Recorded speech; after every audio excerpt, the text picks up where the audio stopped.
Police officers harassed me and violated me. They didn't know I was a lawyer recording them. I stumbled into the police station still shaking from being robbed at knife point 20 minutes earlier, my dress torn from when the attacker grabbed me, mascara streaked down my face. But the desk sergeant rolled his eyes the moment he saw my cocktail dress and heels, already deciding that my assault was my fault. "Let me guess," he said before I could speak. "You were drunk, flashing yourself to men at a bar, then got surprised when someone followed you out?" When I tried to explain I'd been walking from my car to my apartment, he cut me off. "Sure you were. In that dress? At this time of night? In that neighborhood? You were looking for something and found more than you bargained for." He called over Officer Harris, who looked me up and down slowly before speaking. "What were you really doing out there? Working? We know what girls in dresses like that do in that area." When I said I lived there, he laughed. "Right. You live there. How many clients do you see a night?" I tried to explain again about the robbery, but he interrupted. "Was it really robbery, or did someone just not pay you what you expected?" They made me wait 2 hours before taking my statement, letting every drunk person who came in go ahead of me. When Officer Harris finally brought me back, he said, "You've sobered up enough to tell the truth now?" I told him I hadn't been drinking, and he leaned in close enough that I could smell his coffee breath.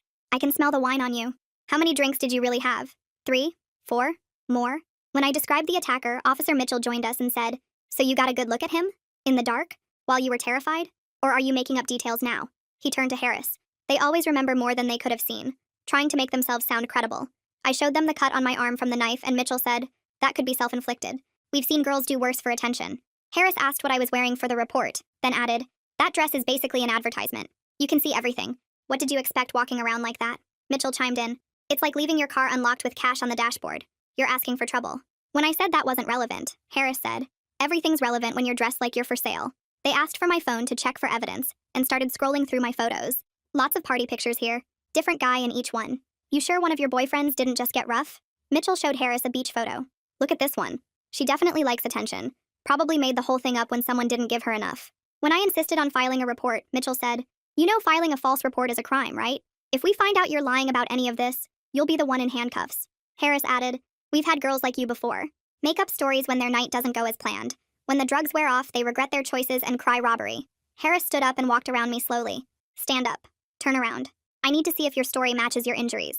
When I stood, he said, "That dress is so tight I can see you're not hiding any defensive wounds.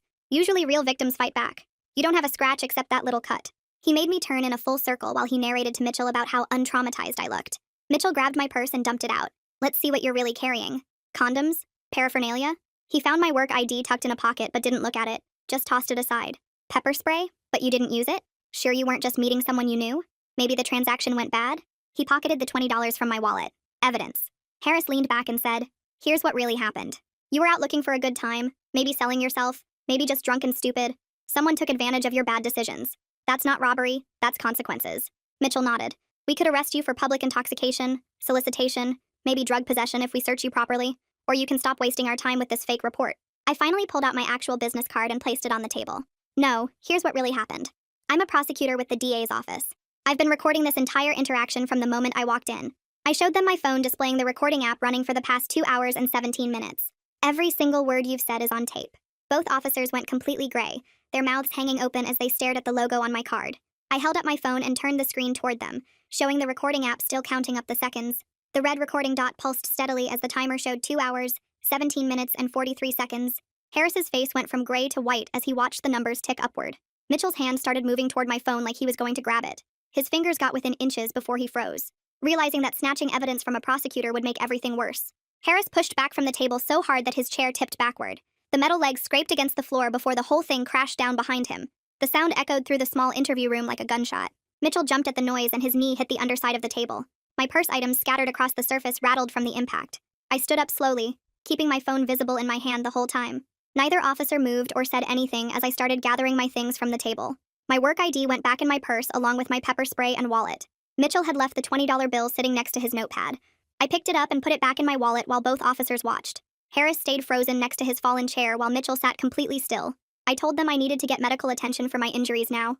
My voice came out steady even though my legs felt shaky underneath me. I walked to the door and neither of them tried to stop me. The hallway outside the interview room was empty except for the buzzing fluorescent lights.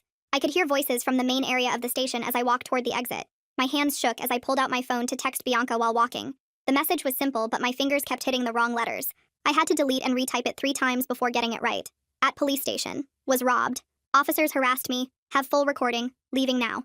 The main area of the station had gotten busier since I'd been in the interview room. Several officers looked up as I walked past the front desk. The desk sergeant who'd been so dismissive earlier wouldn't meet my eyes. I pushed through the heavy glass doors into the parking lot. The cold night air hit my face and I realized I'd been sweating. My car was parked under a streetlight 3 rows back. I got in and locked the doors immediately before doing anything else. The recording was still running on my phone, so I stopped it and saved the file. My hands moved fast as I opened my cloud storage apps.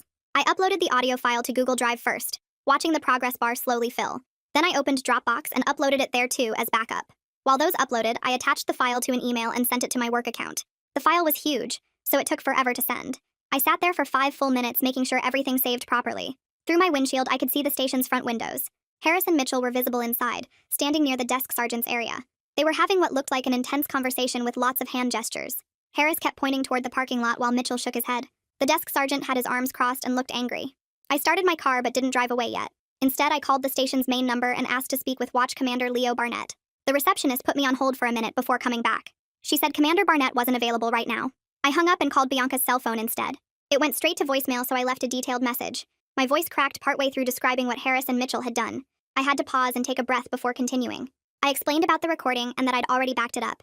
10 minutes later, my phone rang and Bianca's name appeared on the screen. Her voice was tight with anger when she asked if I was okay. I told her about the robbery first, then the harassment at the station. She interrupted to ask if I was hurt, and I mentioned the cut on my arm. She told me to go straight to the emergency room right away. Get a full exam, she said. Tell them you need Jade Hudson if she's working tonight. Bianca said she'd meet me at the hospital and handle everything with the department. I put the car in reverse but noticed movement near the station entrance.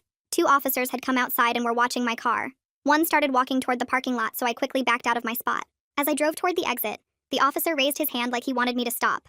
I rolled down my window just enough to hear him. "You can't leave yet," he called out. I told him I wasn't under arrest and had the right to seek medical care. He stood there as I drove past him onto the street. The hospital was only 10 minutes away, but it felt longer. I kept checking my mirrors to see if anyone was following me. The emergency room was busy when I walked in. The triage nurse took my information and had me wait with everyone else. 20 minutes later, they called me back to an exam room. Jade Hudson introduced herself as the SANE nurse and explained what she needed to do. She photographed the cut on my arm from multiple angles with a special camera. Then she documented the bruising on my upper arm where the robber had grabbed me. The marks were turning purple and yellow already. She measured each bruise with a small ruler and wrote notes on a chart. Her hands were gentle as she cleaned the cut and put a fresh bandage on it. I felt disconnected from my body as she worked, like I was watching someone else get examined. She took photos of my torn dress and the dirt on my knees from where I'd fallen. Everything got labeled and put into evidence bags, even though this was for the robbery, not the harassment. My whole body felt heavy and exhausted as she finished the documentation. The door opened and Bianca walked in wearing jeans and a sweatshirt instead of her usual suit. She looked at my bandaged arm and the evidence bags on the counter and her jaw tightened. Jade stepped out to give us privacy and Bianca sat down in the plastic chair beside me. I pulled out my phone and found the recording file, my fingers still shaking a little as I hit play. Harris's voice filled the small room asking about how many clients I see a night. Bianca's face got harder with each word coming through the speaker. She pulled out a legal pad from her bag and started writing fast, her pen pressing hard into the paper. When Mitchell's voice said I was dressed like I was for sale, she paused the recording and asked if I was okay to continue. I nodded and she hit play again. The part where they dumped my purse and took my $20 made her write even faster. She kept pausing to note specific timestamps and policy violation codes. When we got to the part where I revealed my business card, she stopped the recording completely. She said she'd heard enough for now and we'd go through the rest tomorrow. The clock on the wall showed 1:47 a.m. when we walked out to the parking lot together. Bianca gave me a tight hug and told me to call if I needed anything before morning. I sat in my car for a while after she drove away. The parking lot lights made everything look yellow and strange. My hands wouldn't stop shaking, so I called my best friend even though it was so late. She answered on the 3rd ring, her voice thick with sleep. I told her I was okay but had a rough night at work. She stayed on the phone with me for 20 minutes just talking about normal things until my breathing steadied. The drive home took longer than usual because I kept checking my mirrors. Every set of headlights behind me made my stomach tighten. When I finally got to my apartment building, I sat in the car for another 5 minutes before going inside. The next morning came too fast after only 3 hours of sleep. I drove to the internal affairs office downtown and filled out form after form at a metal desk. The intake officer was an older woman with reading glasses on a chain. When I mentioned I had a complete audio recording of the incident, she looked up from her computer screen. She assigned me case number IA7829 and said someone would contact me within 2 business days. Her fingers typed fast as she entered my statement into the system. Before I left, she gave me a receipt with the case number and told me to keep it safe. My phone rang as I walked back to my car and Matthew Kramer introduced himself as the internal affairs investigator assigned to my case. He wanted to schedule a formal interview for the next business day at 10 a.m. He said the recording would need to be preserved as evidence and asked if I had backups. I told him about the cloud uploads and he said that was smart thinking. He gave me his direct number and said to call if anything else happened. That evening, I stopped at the hardware store and bought new deadbolts for my apartment door. The robber had only gotten my wallet, not my keys, but I couldn't shake the feeling of being unsafe. The locksmith took an hour to install everything while I sat on my couch trying not to think about the night before. When I went to throw my clothes in the hamper, seeing my torn dress made my chest go tight. The fabric was ripped right where the robber had grabbed me. My breathing got fast and shallow, and I had to sit down on the bathroom floor. I pressed my back against the cool tile wall and counted to 10 over and over until the room stopped spinning. The dress went straight into the trash after that. Walking into the DA's office the next morning felt different. People looked at me and then quickly looked away. Conversations stopped when I walked past. Someone had obviously heard something about what happened. I made it to my desk and started checking emails but couldn't focus on the words. Bianca appeared at my cubicle and asked me to come to her office. She closed the door behind us and pulled the blinds shut. She said word was getting around about the incident and there might be pressure from above to let it go. The police union had connections everywhere and they protected their own. She wanted me to know she'd support whatever I decided, but I should be prepared for pushback. My phone buzzed that afternoon with a text from a number I didn't recognize. It just said, "Careful what you say next." I took a screenshot immediately and forwarded it to both Matthew and Bianca. Matthew called me 5 minutes later and said he'd try to trace the number. Then he told me something that made my stomach drop. The security cameras at the police station were supposedly down for maintenance during my visit. We both knew that was too convenient since I hadn't planned to be there. Someone was already trying to cover their tracks. The next day, Human Resources called me into a meeting about reassignment. They said the DA's office needed to put up a conflict wall between me and any cases involving officers Harris or Mitchell. I was moved to the appeals division effective immediately. It was technically a lateral move, but everyone knew it meant being sidelined from real trial work. They said it was for my own safety and to preserve case integrity. I packed up my trial files and moved to a smaller office on the 3rd floor. That afternoon, I had an appointment with Tanner McBride, a civil rights attorney Bianca had recommended. His office was in an old building downtown with creaky floors. He listened to portions of the recording and took notes about federal civil rights violations. He explained I had strong grounds for a lawsuit under Section 1983 for deprivation of rights.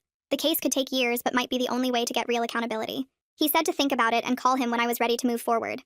Back at my apartment that night, I sat at my kitchen table with my laptop and started organizing everything. I pulled up my phone's cloud backup and downloaded every text message, call log, and photo from the past week. My hands moved fast across the keyboard as I created a spreadsheet with columns for date, time, and what happened. Each row got filled with details like when I left work, when the robbery happened, when I walked into the station. I copied the recording file to 3 different cloud services and emailed it to myself at 2 different addresses. The work kept my mind busy and stopped me from thinking too much about what happened. My phone buzzed with a text from an unknown number that said, "I'm a patrol officer at the same precinct and saw what happened to you." The message continued saying she'd witnessed Harris do similar things before and wanted to help. She signed it Rosa Talley and suggested we meet at a coffee shop downtown tomorrow morning. I texted back agreeing to meet at 9 and saved her number. The next morning I checked a police forum website someone had told me about and saw a new post titled, "Drunk ADA makes false claims after DUI stop." The post claimed I'd been pulled over for drunk driving and tried to use my position to get out of it. It said I made up the whole robbery story when that didn't work. My face got hot reading the lies, but I took screenshots of everything. This was exactly what Bianca had warned me about. I forwarded the screenshots to her and she called me 10 minutes later. She said she was scheduling a meeting with the police chief that afternoon to formally notify him about the recording and demand an investigation. She wanted everything documented through official channels, even though we both knew how these things usually went. The chief would promise to look into it, and then try to bury it. I met Rosa at the coffee shop and she looked nervous, checking over her shoulder before sitting down. She told me Harris had at least 3 other complaints from women, but they all got sealed or dismissed. She'd tried reporting him once but got told to mind her own business. She gave me dates and names she remembered. Writing them on a napkin, she slid across the table. I thanked her and promised to keep her name out of it as much as possible. 2 days later, I had my formal interview with Matthew Kramer from Internal Affairs. We sat in a small conference room while I played the entire recording on my phone. He took notes the whole time, pausing to ask me to replay certain parts. When Mitchell's voice said he was taking my $20 as evidence, Matthew wrote something and underlined it twice. After hearing Harris make me turn in a circle, he shook his head and wrote more notes. When the recording ended, he counted up the violations on his notepad. He said there were at least 7 policy violations, including conduct unbecoming an officer, failure to follow victim protocols, and theft. He'd need to interview the officers, but my recording gave him everything he needed to move forward. That night, I couldn't sleep at all. I kept replaying everything in my head over and over. At 3 in the morning, I finally texted Bianca asking for the therapist referral she'd mentioned. She texted back the contact info for someone who specialized in trauma from both crime victims and people mistreated by police. I called first thing in the morning and got an appointment for that afternoon. The therapist's office was in a quiet building with soft lighting and comfortable chairs. She introduced herself and said Bianca had given her the basic situation. She taught me a grounding technique where I name 5 things I can see, 4 I can hear, 3 I can touch, 2 I can smell, and 1 I can taste.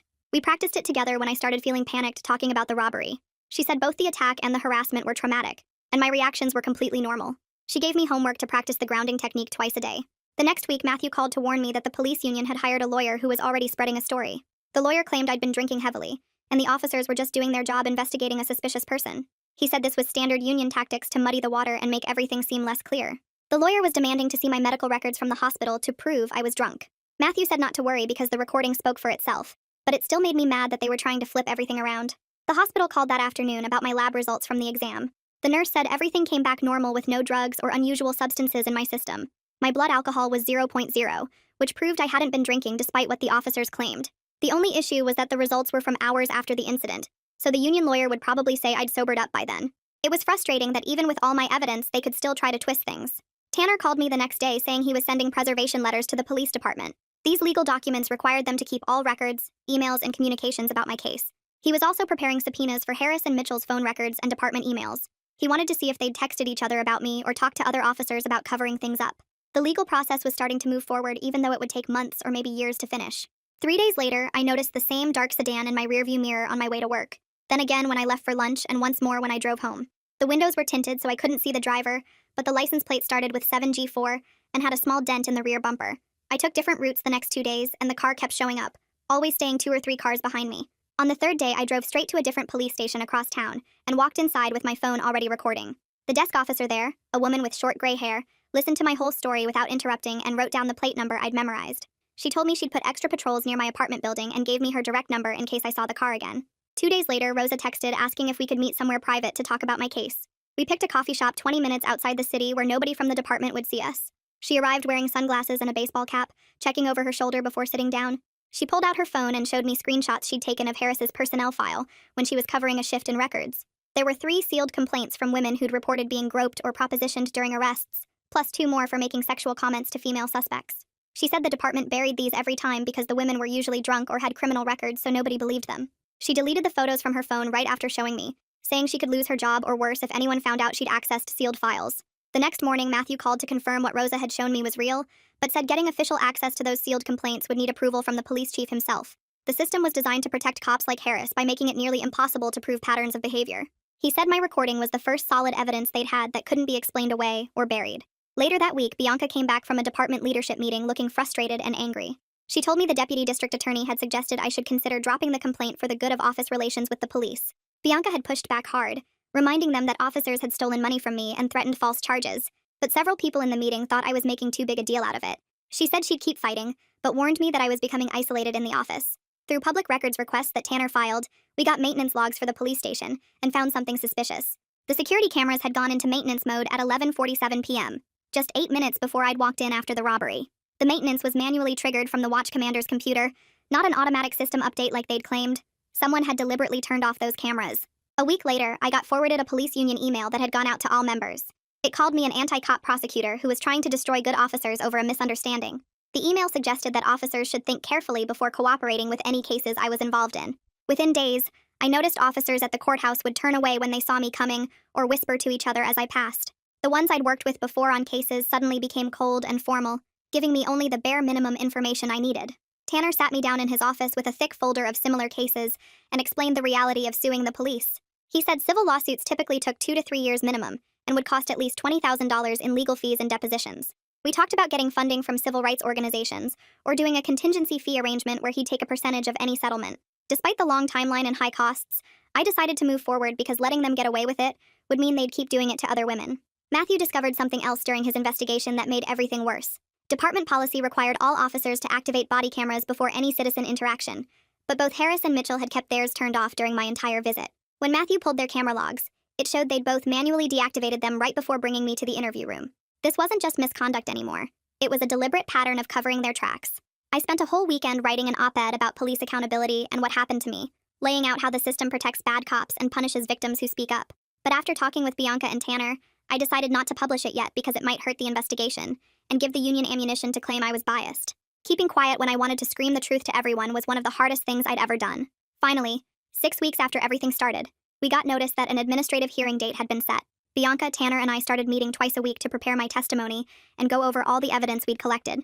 We practiced hostile questioning where they'd attack my credibility and try to trip me up on details.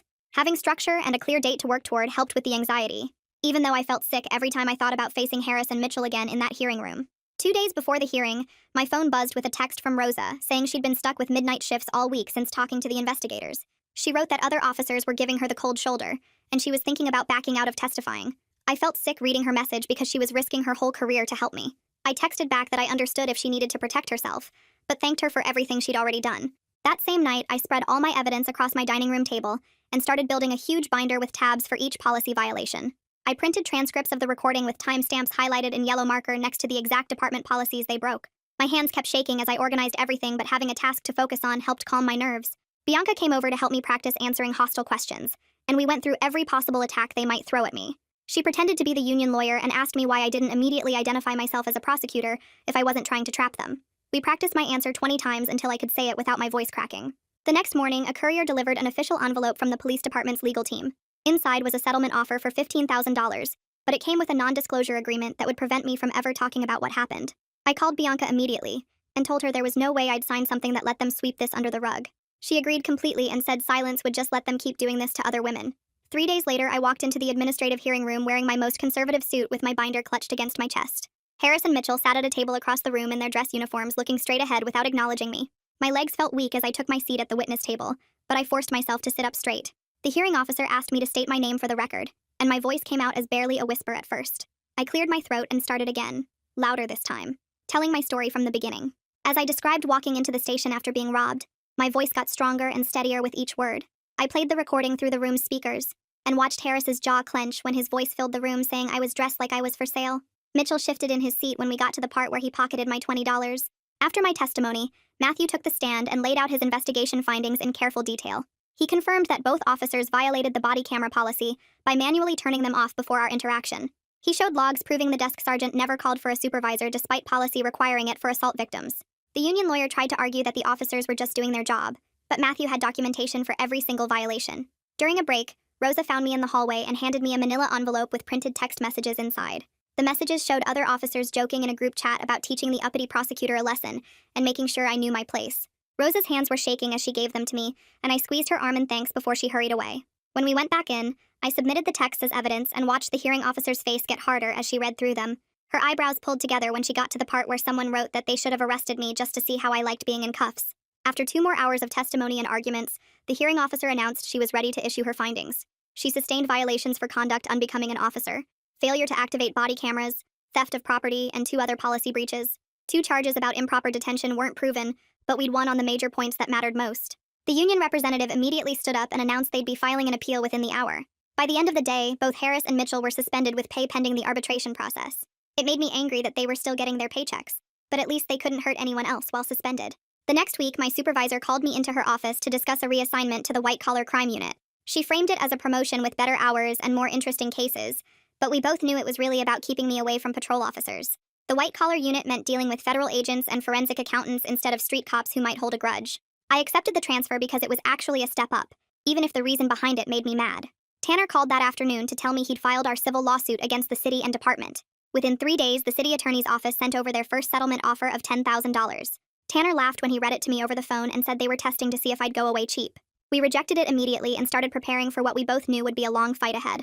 The victim services coordinator called me 2 days later with news that made me actually cry with relief, because they'd approved coverage for both my therapy sessions and the entire emergency room bill from that night. I filled out their paperwork at my kitchen table, my hands steady now as I wrote down every detail they needed, checking boxes about the type of crime and attaching copies of the police report I'd finally managed to file at a different precinct. The approval letter came within a week, and I tucked it into the folder with all my other documentation, grateful that at least the financial burden wouldn't crush me while I fought everything else. Meanwhile, the original robbery case sat untouched in some filing cabinet because Harris and Mitchell had been too busy humiliating me to actually investigate anything that night. I called the detective assigned to it, and he admitted they had no leads, no witness canvases done, no security footage pulled from nearby buildings, nothing that should have been done in those first critical hours. The anger burned in my chest as I realized the man who attacked me was still out there, probably hurting other women, all because 2 cops decided I deserved what happened to me based on my dress. 3 weeks later, I had to walk past that same corner to get to a deposition, and my whole body started shaking before I even got close. My therapist had taught me to count 5 things I could see, 4 I could touch, 3 I could hear, 2 I could smell, 1 I could taste, and I stood there on the sidewalk doing exactly that while people walked around me. I saw the coffee shop sign, the bus stop bench, a woman with a red coat, construction cones, a delivery truck, then touched my purse strap, the building wall, my phone case, my jacket zipper, while my breathing slowly returned to normal. The panic still came, but I got through it, made it to my deposition, did my job even though my legs felt weak the whole time. Bianca called me into her office the next morning and asked if I'd help develop a training program for our prosecutors about trauma-informed victim interaction and recognizing police misconduct. She handed me a draft outline she'd started, and I spent the rest of the day adding sections about power dynamics, victim blaming, and the specific tactics bad cops use to silence people. We scheduled the first training for the following month, and I threw myself into preparing materials, finding research studies, creating scenarios based on real cases, including my own. Rosa texted me that afternoon saying she'd just filed her own retaliation complaint because they'd moved her to midnight shifts in the worst district after she'd given that statement about the text messages. We met for coffee, and she showed me the documentation she'd been keeping. Every schedule change, every hostile interaction, every time someone accidentally forgot to tell her about a meeting. I helped her organize everything chronologically and gave her Tanner's number in case she needed a lawyer too. She squeezed my hand across the table and said, having someone who understood made it bearable. 2 days later, the police chief held a press conference announcing new mandatory policies about victim treatment and body camera requirements that would start immediately. The reporters asked if it was related to any specific incidents, and he gave vague answers about ongoing improvements while our civil case churned through depositions and motions in the background. I watched the conference from my office and felt both vindicated and exhausted, because real change shouldn't require someone to nearly destroy their career to make it happen. That weekend, I had a security company come install cameras at my apartment, one at the front door, one covering the parking area, another watching the back entrance. The installer showed me how to check the feeds on my phone, and I spent an hour that night going through all my social media accounts, making everything private, removing location tags from old posts, unfriending people I didn't really know. Setting these boundaries made me feel like I had some control back, even if I still jumped every time I heard footsteps behind me at night. My therapist said that was normal and would fade with time, but taking active steps to protect myself was healthy. 3 months after everything started, I walked past the police station on my way to the courthouse for a completely different case. The new desk sergeant, a woman who'd been transferred in after the policy changes, looked up as I passed and gave me a respectful nod that felt like acknowledgement of everything that had happened. I nodded back and kept walking, my steps firm and confident now, surrounded by allies like Bianca and Rosa and Tanner, knowing that speaking truth to power had cost me sleepless nights and panic attacks, but had also made me stronger than I'd ever been before. Thanks for sticking with me through all my questions and wonderings. It's always so interesting exploring this stuff together. Until we meet again, take care. Subscribe for more content like this.